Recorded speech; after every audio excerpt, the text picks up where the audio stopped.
सभी को नमस्कार। करियर फर्स्ट चैनल पर आप सबका स्वागत है। आज का डिक्टेशन आपका टेस्ट होगा। मैटर को ध्यानपूर्वक लिखें।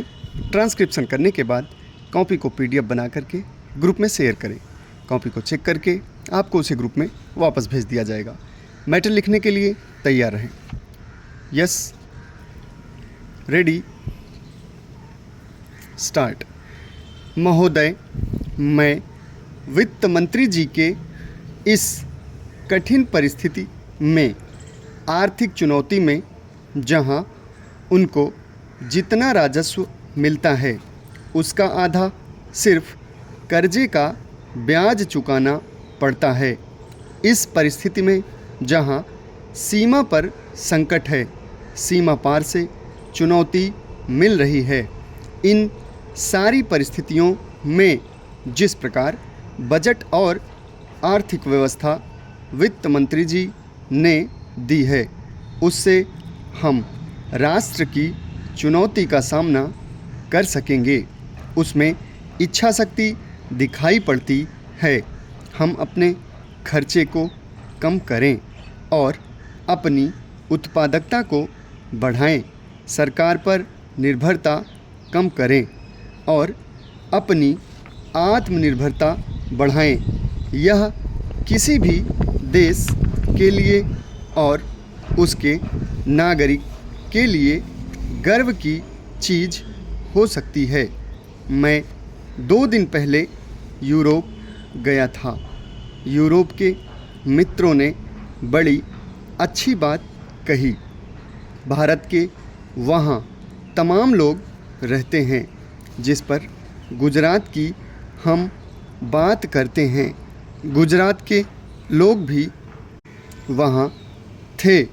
सुरक्षा पर जो 5% अधिभार है, उसकी चर्चा किसी ने शुरू कर दी थी कि सुरक्षा पर 5% अधिभार लगाया गया है। एक व्यक्ति ने आपत्ति जताई तो 10 लोगों ने कहा कि राष्ट्र की रक्षा के लिए आपत्ति क्यों? क्या यह देश भामाशाह का देश नहीं है? लोग जीवन बलिदान कर सकते हैं, लेकिन राष्ट्र की रक्षा के लिए अपनी आमदनी से अगर 5% अधिभार स्वीकार नहीं कर सकते तो उनकी राष्ट्रभक्ति पर सवाल खड़ा होता है। मैं निवेदन करूंगा कि इसे अधिभार नहीं मानना चाहिए, बल्कि यह सरकार को दिया गया एक उपहार है। यह एक अवसर है। इसे अवसर के रूप में इस्तेमाल किया जाना चाहिए। राष्ट्र संकट की इस घड़ी में राष्ट्र की रक्षा के लिए अगर हमारा सब कुछ न्योछावर हो तो भी करना चाहिए। 5% अधिभार कोई ज़्यादा नहीं होता, उसे सहर्ष स्वीकार किया जाना चाहिए। उसकी आलोचना नहीं होनी चाहिए। केंद्र की योजनाओं को राज्य सरकारें बेहतर ढंग से समझें और उसे कार्यान्वित करने के लिए प्रयास करें।